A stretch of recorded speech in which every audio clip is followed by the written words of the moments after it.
एक राजा ने अपने सैनिकों को सड़क के बीच में एक बड़ी चट्टान रखने के लिए कहा। चट्टान को भी सड़क पर रखवाकर राजा ने अपने सैनिकों से छुप कर उस चट्टान पर नजर रखने के लिए कहा कि देखना उस चट्टान को रास्ते से कौन हटाता है।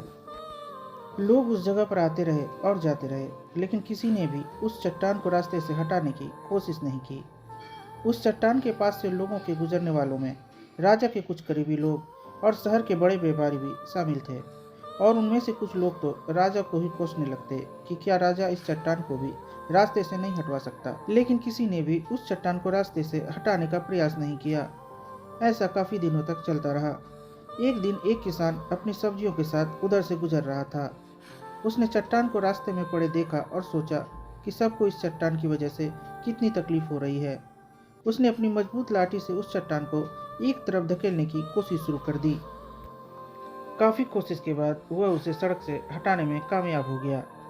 चट्टान रास्ते से हटाने के बाद किसान अपनी सब्जियों को उठाकर जाने ही वाला था कि अचानक उसकी नज़र एक पोटली पर गई, जो ठीक उसी जगह पर पड़ी थी जहां से उसने वह चट्टान हटाए थे। उसने उस पोटली को खोलकर देखा तो उसमें सोने के कई सिक्के थे, और उन सिक्कों के साथ राजा का एक संदेश भी था, जिसमें लिखा था कि ये सोने के सिक्के उनके लिए हैं जो इस चट्टान को रास्ते से हटाएगा। दोस्तों, बिल्कुल ठीक इसी तरह हम सबके लाइफ में भी कई परेशानियां आती है। कुछ लोग उन परेशानियों से बचकर निकल जाते हैं और कुछ रास्ता बदल देते हैं, और चंद लोग ठान लेते हैं उन परेशानियों को हल निकालने की, और ऐसे ही लोग मुश्किलों में संभावनाएं और संभावनाओं में छिपे अवसर खोज लेते हैं।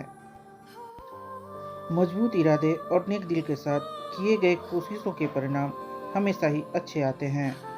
इसलिए जीवन के परेशानियों से घबराओ मत, बल्कि उन परेशानियों को हल करने की कोशिश करते हुए जीवन सफर में आगे बढ़ते रहो।